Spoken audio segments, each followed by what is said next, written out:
एक बार की बात है, एक छोटे से गांव में अनाया नाम की एक महिला रहती थी।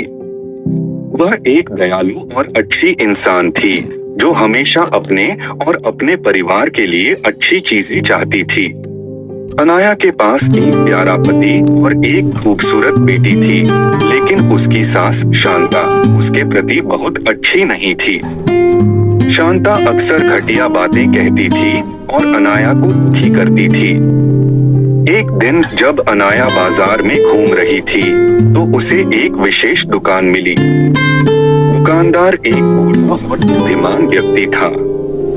अनाया ने उससे कहा कि वह खुश रहना चाहती है और चाहती है कि उसके साथ अच्छी चीजें हों, भले ही उसकी सास निर्दयी थी। दुकानदार मुस्कुराया और उसे एक अनोखी साड़ी दिखाई।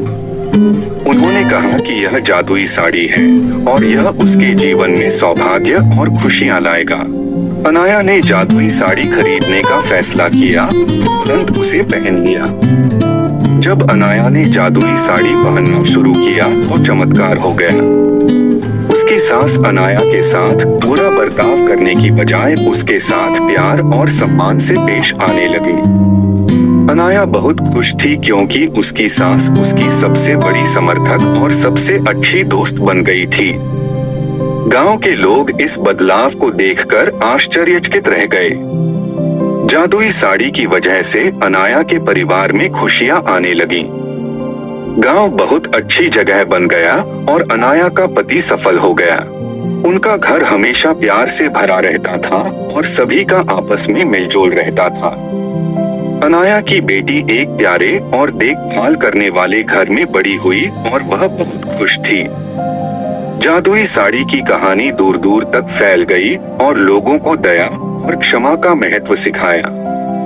अनाया बहादुरी का प्रतीक बन गई और उसने सभी को दिखाया कि दयालु होने से बड़ा बदलाव आ सकता है, चाहे चीजें कितनी भी कठिन क्यों न लगे। और इस तरह जादुई साड़ी के साथ मिलने वाली अच्छी चीजों का आनंद लेते हुए गांव हमेशा खुशहाल रहने लगा। साड़ी ने न केवल अनाया की जिंदगी बदली बल्कि एक महत्वपूर्ण सबक भी सिखाया कि प्यार और क्षमा मुश्किल समय में भी खुशी और चमत्कार ला सकती है।